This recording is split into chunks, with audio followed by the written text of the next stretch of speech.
Hey, District 2 sports fans, it's Gregory here, and I want to tell you about our new sponsorship here. If you're looking to make your business stand out, you've got to check out Chaos Cartel Company. They specialize in custom shirts, hats, tumblers, banners, and so much more. And the best part, there's no minimum order, and their pricing is amazing. I should know because we have a few shirts from them. Whether you're a small business or just looking to get some cool merch, Chaos Cartel Company is here to help. They love working with other businesses to bring your brand to life. If you want to get started, give them a call at 434 489 6123 or shoot them an email at chaoscartel1, and that's the number one, at gmail.com. Chaos Cartel Company, making your business look good, one custom piece at a time. You are now listening to the District 2 Sports Podcast, available on all your favorite music apps. Like and subscribe.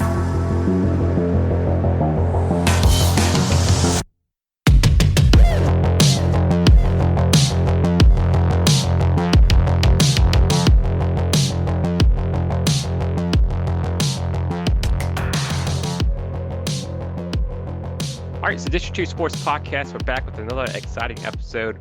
We're here with the first-year head coach of the Guilford Quakers, Coach Jesse DeLoof. Coach, how are you doing today? How we doing, guys? Thanks for having me.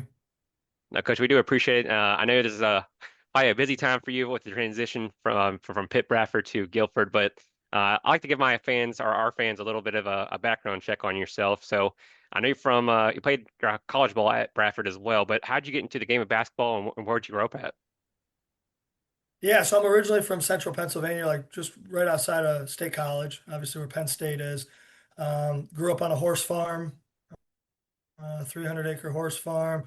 Um, went to Penns Valley High School, which was a pretty good high school program. I think there was a time when they had 25 straight winning seasons. So like consistent, growing up, going to the basketball games, looking at those, upperclassmen like they were in the NBA and wanting to be a part of a winning program like that. So always had a basketball hoop hanging on the side of the barn and, shooting hoops on that kind of central Pennsylvania, but maybe like a little bit of an Indiana feel. But yeah, just fell in love with basketball, fell in love with competition really. So like my parents raise horses and show horses.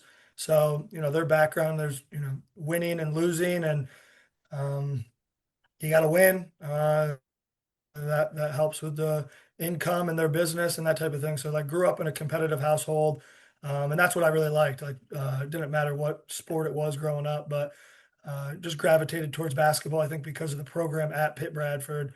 But had a good career there, 1,000-point score. I always tell my guys I was a good high school player. I was a very average college player, but I learned my role quickly in college. But got recruited by a number of Division III schools, and ultimately went to Pitt Bradford. Had a really legendary coach at the time, Coach Andy Moore, who ended up leaving during my sophomore season. But went there, really good program, had a good career there, and then got right into coaching as soon as I graduated. So I was at Pitt Bradford from '09 to 13.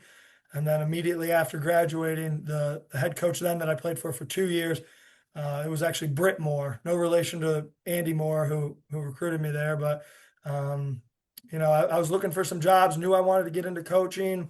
And he said, I actually got a job offer from one of the teams in the league. And I was really excited about it. I called him up to tell him. And he's like, well, why don't you just come back here and be an assistant instead? And so I was like, awesome, let's do it. Go back to the alma mater. So did that, was his assistant for 4 years, was a high school coach in the area for a few years, and then went down to actually Charlotte to be an assistant at Wingate just during COVID for a minute.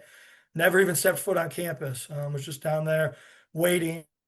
And then COVID hit and we were just kind of waiting game. And then my alma mater opened up, which was Pitt Bradford. And obviously dream job. It opened up on my birthday, which was a bit of a sign, I think. And so went back there and coached the last 5 years and really built the program up with a lot of help. And,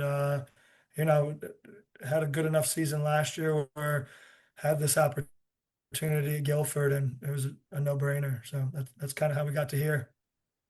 Well, Coach, you mentioned you were a good high school player and got recruited. you're a coach as well, so you've done recruiting kids. How has recruitment kind of changed from when you're a player to being a coach now? Is it still kind of the same things, is it recruiting D3, looking for academics and whatnot, or has it changed a little bit? Yeah, I think like as far as like the intangibles, it's the same. Like you're looking for guys who love the game, because they're not getting a scholarship, and there's no NIL or very little NIL at the Division III level at this time. Hopefully, and stay away from that. But it's the same in that way. Just the process is very different. I mean, like me and my mom used to make DVDs and make copies of newspaper clippings and mail them out to colleges. And there's still even back then. It's getting to be farther and farther back quickly, but there was no.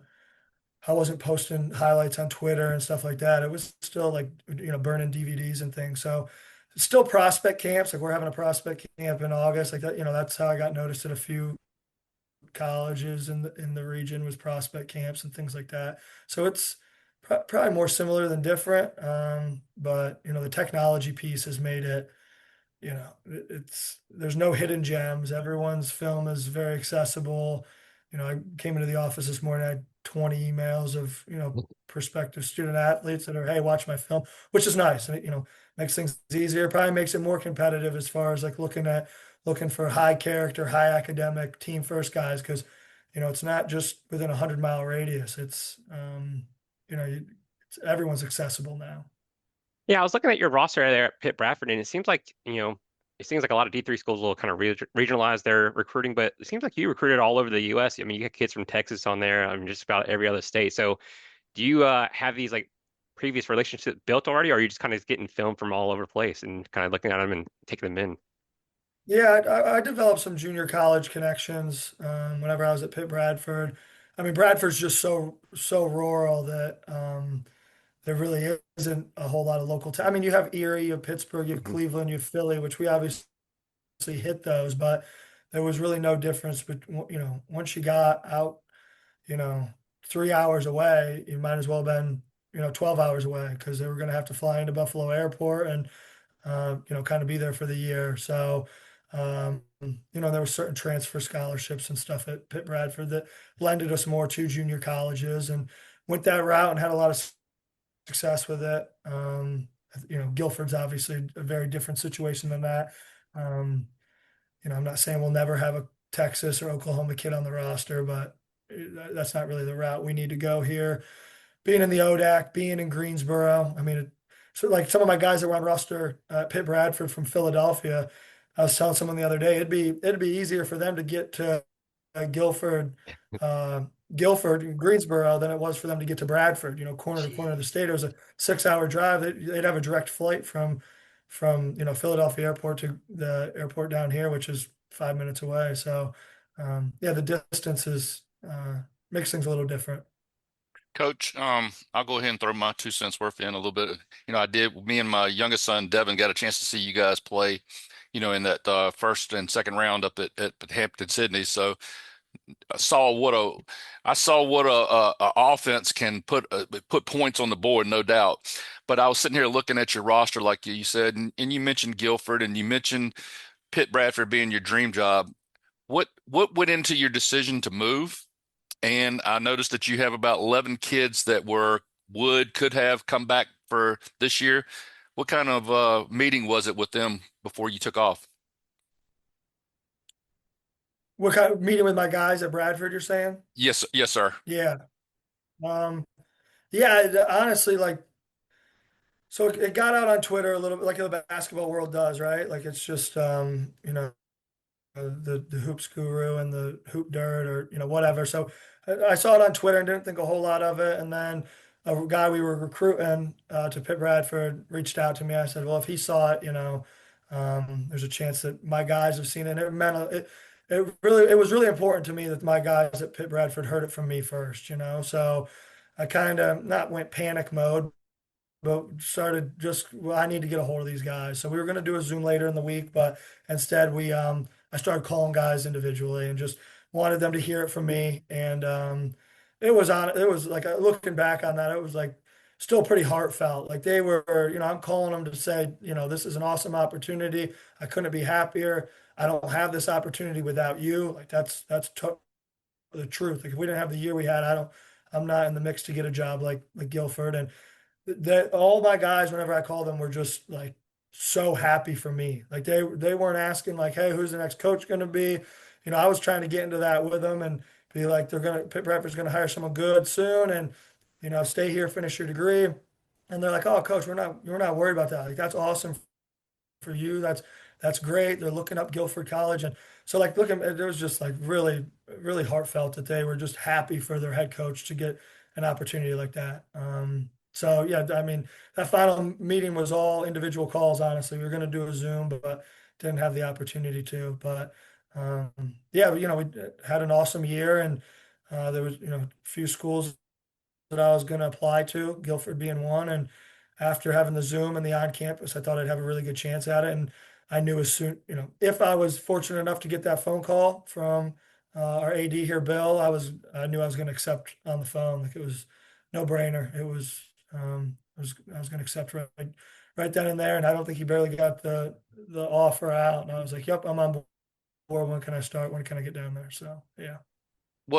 Was anything, I mean, can you compare conferences, with the ODAC? And I know my boys laugh at me all the time, I mean, especially my youngest son. I've declared the ODAC the SEC of D3. So I didn't know if there was something that had, do you think you're moving up in a kiss a little bit of a class, or, the competition's a little bit stiffer or what have you? Did that have anything to do with it whatsoever? And also, have you had a meeting with the, Yeah, I don't. oh, I'm sorry, go ahead. You're good. No, I'm jumping in there because I don't think that's up for debate. Like this conference is unreal, and there's a reason they get 3, 4 teams in it every year, and there's a reason that there's been matchups in the Final Four that are two ODAC teams. Like I don't, you can't argue that. The proof's in the pudding with that. So yeah, absolutely. I wanted to compete in a league that would, push me to be a better coach. And this league will do that. I think one thing that's very comparable between the ODAC and the AMCC is there's really good coaches. Like, whenever I got the head job at Pitt Bradford, I was 28, 29. And like, I took my lumps from guys like, Dave Nyland and McGrill at Altoona, and Hermie Carmichael at La Roche. Like those are really good coaches, and I learned a lot from competing against those guys. And this league will be no different. Like really good coaches. Um, you know this this league is bigger, like bigger in terms of bodies, grown men. So that's an obvious, but no, the league's great with the returners here at Guilford. I think we got two guys that played significant minutes last year. The backcourt, and had a Zoom with all the guys.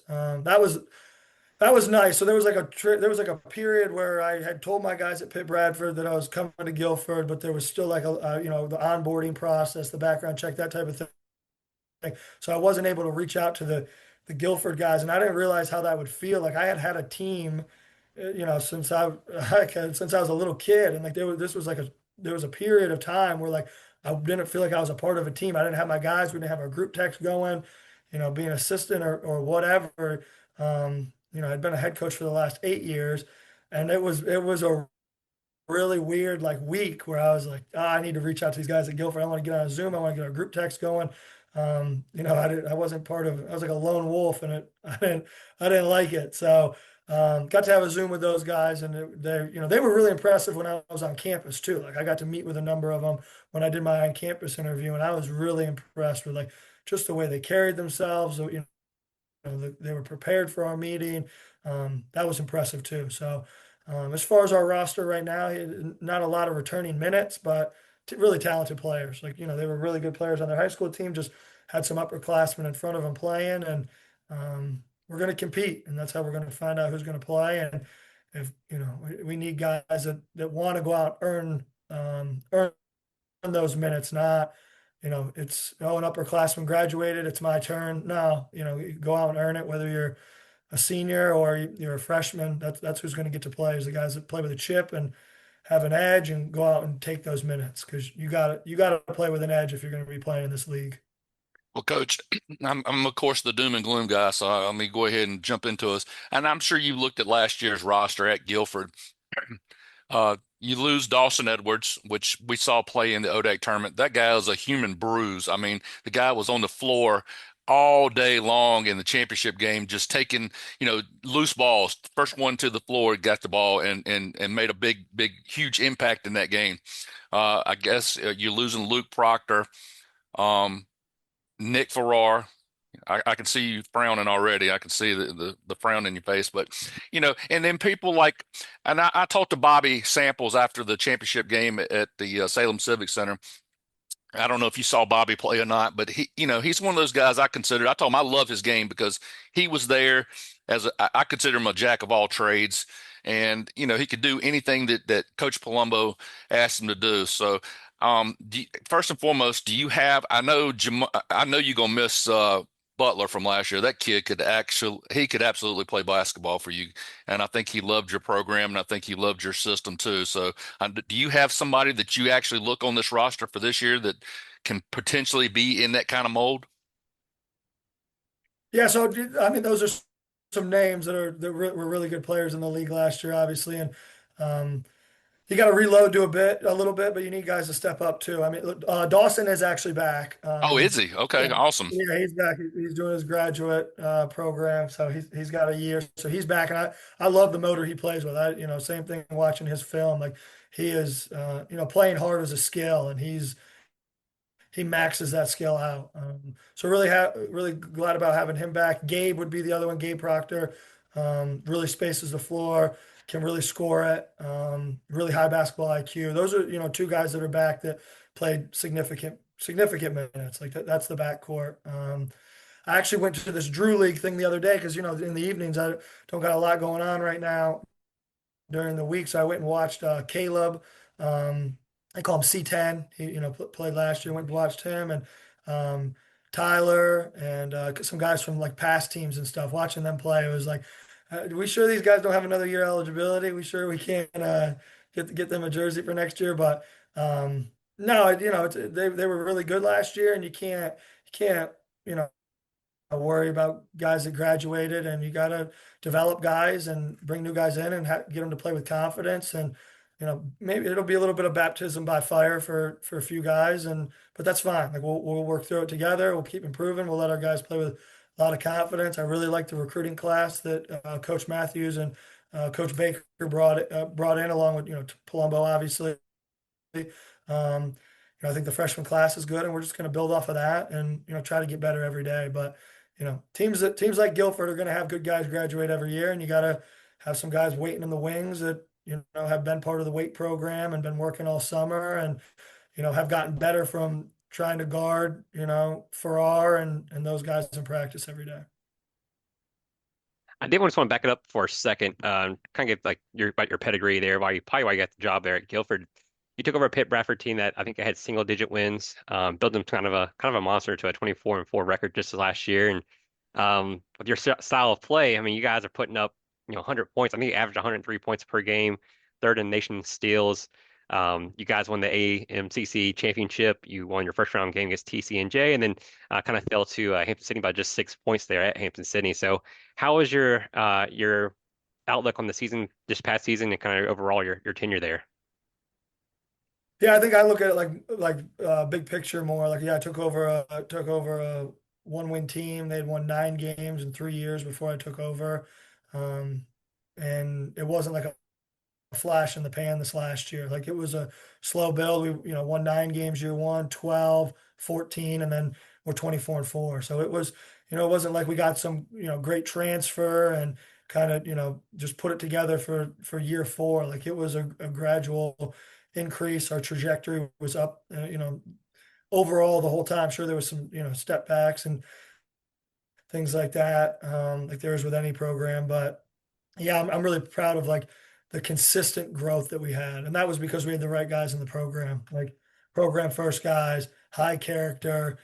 When we did lose a game, it wasn't, it wasn't like the world was on fire. It was, let's go have a good practice tomorrow and, attack each day. And that's how we built it up to 24-4 and a regular season, postseason championship, first time in 20 years, first team in program history to win an NCAA tournament game. So It was just the consistency of it. And yeah, just looking back on it, like really, really proud because, Pitt Bradford's a place you can win and that teams have won in the past, but not as high level as we did last year. And it has its obstacles. And for us to compete against, the TC and J's and teams like that, like, yeah, that's something I look back on, take a lot of pride in, and thankful to my guys that helped us do that. Coach, I know you said you'd already texted Caleb earlier and been talking to him. Um, I can tell you this: I didn't get a chance to make the press conference after your game in the first round, but was able to get to the second one. And I know, for a fact, you have his utmost respect because, you know, people were grilling him and his guys about, hey, what's it going to take to get to the Final Four again this year? What's it going to take to get to the championship game this year? And he's like, whoa, whoa, whoa, hold it right there. He says, first and foremost, I got to figure out how to keep Pitt Bradford from scoring 100 points against us and beating us on our own home floor. So I know he's got your utmost respect. But I told Gregory, I said, Coach Palumbo, I considered him that guy at the World Series of Poker and, putting on the sunglasses and sitting at the table. You could not read him whatsoever. He was not going to give away any kind of, ideas or whatever. But we did draw a huge smile from him last year. And I think he was trying to keep Nick as a secret from us. And, our Gregory's youngest brother and my youngest son, Devin, kind of said, hey, what about Nick? And then finally you see him break. So, are you cut out of a certain mold? I know that you get a little bit excited on the sideline a little bit. So, are you going to bring that same aspect towards Guilford, and are you going to bring that kind of open offense as well? Yeah, I'm going to be me on the sideline. I, have a lot of energy. I want my guys to play with a lot of energy. I think there's a time and a place whenever need to calm things down or need to show my guys that if I need to get out there and try to defend, probably wouldn't go great, but I'd give 100% effort, So, got to be able to read my team a little bit as far as that goes. But yeah, it's the offense we'll get up and down. We'll play fast. We'll space the floor. We're not going to pass up good shots early in the offense to get maybe a great one like they have here in the past later in the shot clock. We want to shoot the first one and then we want to get up and we want to try to turn them over. So, let our guys play with a lot of freedom, play a lot of bodies. Similar to what we did last year at Pitt Bradford. So yeah, it'll be similar in that way. Like I said, I'm gonna be myself. I'm gonna learn a lot from coaching in this league. Learn a lot from guys like Caleb. Like that was one thing after we did beat TC and J. Like he's walking on the court to coach his team in the next game, and he like made a point to stop and say, "Hey, congratulations!" Probably because he knows like another young coach, and he probably thinks back to the first time he won an NCAA tournament game, and like that meant a lot. Like him taking a minute to be like, "Hey, congratulations! I'm on cloud nine," and it's like we play them the next day, and he's saying, "Hey, congratulations! That's a big one," whatever. So yeah, a lot of respect to him, and I mean for his program, obviously they've had a ton of success, and him being a Guilford alum, like him reaching out and just if I can help with anything, and obviously we're gonna be playing him every year and be trying to be in a rock fight and doing whatever it takes to win, and but a lot of respect the way he carries himself, the way his program is. It's good, and like that's where we got to beat it so we can compete and hopefully beat them every year.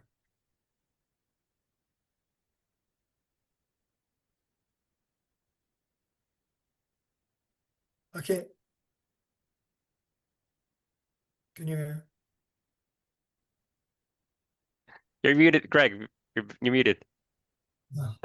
I'm sorry, Coach. Sorry, I got to figure this system out. Listen, Okay. I was sitting here looking at last year's schedule. I know we're into 25, 26 right now, but I'm sitting here looking, how in the world on January 15th you score 135 points, okay? And I'm just thinking in my head what happens here. And then Penn State, and I'm going to butcher this name. Is it Berend? Yeah, Penn State Baron. Yep, Penn State Baron. Coach Nyland, 500 wins. So yeah, I mean, he's figured out a way to mess up some gameplay. So that's And, a good it goes question. from 135 to 62 points. So what is it? Did he pull the ball out and go four corners for 28 seconds of the shot clock every time down? Yeah, I can't remember, but we probably won the game or we scored 135. We probably You lost the did. one where we scored. Yeah, and I will say, and that's credit to a coach, Dave Nyland, over 500 wins, and he that's they executed his game plan and we didn't execute ours. So, but looking back, our guys responded to a loss like that the exact way you need them to, and it's like, hey, this is how we get beat. We don't want this to happen again. We can't have this happen in the conference semis or the conference championship. Um, this is if teams slow us down, if we play at other teams' pace, we're not very good. So we need to make teams play our pace, our style, and our guys. They didn't. They attacked it. They were like, they took that as a lesson, and they were like, teams aren't going to slow us down. We're not going to play at other teams' tempo, other teams' pace. And it was a loss at a really good time in the year. And sometimes you need that. And I thought we did a good job throughout the year of learning from wins. I'm sorry, learning while we were winning. We would make a list of 7, 8 things that I thought we could improve at. And I said, if we improve at all 8 of these, if we, put these all to bed and are great at all 8 of these things, we're going to win a national championship. But, that's probably not going to happen. So let's pick 2 and improve on these, um, so the guys would, I'd leave it up to them. I'd say, are we going to start talking better on defense? Are we going to, never mess up a switch? Are we going to play with better pace? Are we going to set better ball screens? Like a list of them. And they kind of picked the things and really focused on a couple of them. And we did that while we were winning, which was nice to continue to improve. But that loss against Barron, where we only scored in the 60s, it was a little bit of a wake up call at the right time. Are you Paul Westfall and the Loyola Marymount Lions of the 2025s now or 2000s? Is that how we should look at you now? I am Jesse DeLoof, the new head coach at Guilford College. Um, and You we're know, I, taking it one day. We're taking it one day at a time. It's style's much more like Crutchfield at Nova Southeastern or West Liberty. Those schools, but uh, that's kind of what we try to replicate. well, I keep forgetting how young you and Gregory are. So I was sitting there thinking to myself, Paul Westfall and Loyola Marymount, they might not even know who that is unless they've seen the 30 for 30 for about Hank Gather. So anyway, but I My, think it's, my assistant coach when I was a high school coach loved that team. He would always reference them, and yeah, he was my JV coach at Youngsville High School, and he'd bring them up probably once a week. So yeah, I'm familiar, and I've seen the 30 for 30. yeah. And I think it's, when it's all working, it's a beautiful brand of basketball. That's for sure. So I think everybody gets a lot of excitement out of it. And I look forward to watching you guys play this year. Thank you. Yeah, it's all based off of effort. Like I think that's one thing looking back on the year we had at Pitt Bradford.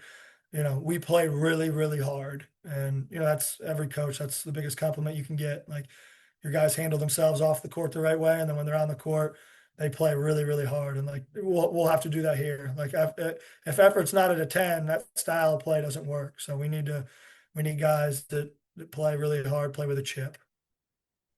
Coach, last one for me. I know you just kind of going through the whole transition there and getting things set up, but has it slowed down at all? And what's the plan for you attacking the summer? Is it recruiting and kind of getting your system in there with summer workouts, or what are you doing before the season starts? Yeah, I feel like we've been way ahead of the 8 ball actually with the transition because of my assistant coaches, like Coach Matthews and Coach Baker, because they've been here, and they know how things go. And so that's been, Coach Matthews works in admissions. So that's, as far as trying to add some pieces to the roster, like that's been extremely helpful. I think that we've kind of hit the ground running as much as I would hope that we could. So that part's been good. And then the other people on campus that are helping us out. Like I got a place to stay here on campus until me and Abby end up getting a house. And so like that part, I'm all about efficiency. That's really important to me. Like our practices are efficient, our film sessions are efficient. Like the transition, knock on wood, so far has been very efficient, and that's a lot of help from Bryce and everyone on campus has made this transition efficient. We need to add a couple pieces to the roster. It's a really I like our returners. I like our freshman class, but we need to add some guys between now and the first day of class. So we're focused on that. Really, I think it's important right now that me and my assistants focus on the things that are going to affect winning and winning this year. And there'll be some other things that we can probably dive into and help around the department and do more of, like, as we get our feet under us a little bit more. But right now it's like, does that affect winning and losing? If it does, then let's attack it. If it doesn't, add it to the list, and we'll get to it after we add some guys this recruiting class, and we make sure everyone's on the same page with what they should be doing over summer as far as strength program and that type of thing. But that's kind of how we're handling the summer. Is it going to help us win our first game? If it's not, let's attack that later. Coach, I got just a comment and then a quick question. But Gregory and Devin, they're terrific at doing a recruiting board, a kind of a mass text to you guys.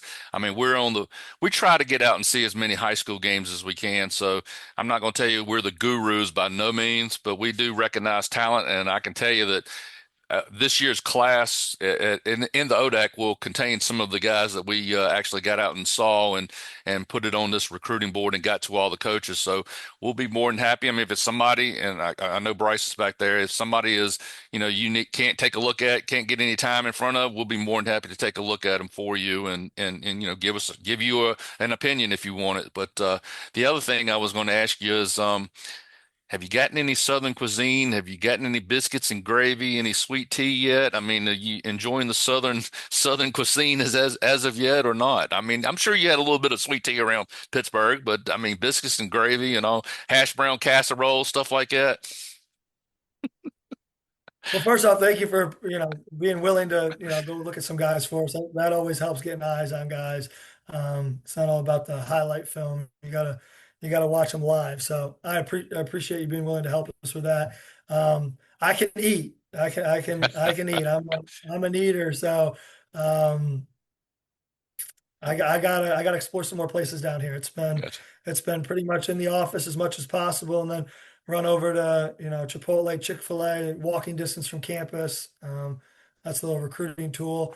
And then, but there is a little deli we went to the other day. Went and met some alumni for lunch. Jam's Deli, awesome spot. Good spot for that. But yeah, some sweet tea. I got a little problem. I don't have like one glass of sweet tea. It's like, I got you. 6 or 7, and it's like, yeah, I got a sweet tooth and I can eat. So that, I don't think that'll be a problem. But no, I'm looking forward to it. I mean, just driving around town, it's like, I don't know if I've seen a place with more restaurants and stuff than Greensboro. And You're right. I'm coming from Bradford, where it's like, for chicken wings and pizza, and they do it good up there, but you can only have it so much. So the variety of food around here, that's going to be a good thing. Well, we welcome you to the ODAC, and we welcome you to North Carolina. We're just about 30 miles away from you, so we don't see you at Guilford. We'll definitely see. I'm an old Averett College guy, and now it's Averett University, so I'll definitely see you at those games as well. But it was enjoyable watching you guys last year, and I look forward to seeing your teams in the future. Thanks, guys. I appreciate it. Thanks for everything you do for this league and the coverage and all of that. So yeah, thank you very much for what you do. Yes, Thank sir. you. Thank you, Coach. We wish you the best of luck next year. And Coach Jesse DeLoof of Guilford College. Thank you, Coach. Well, thanks, guys.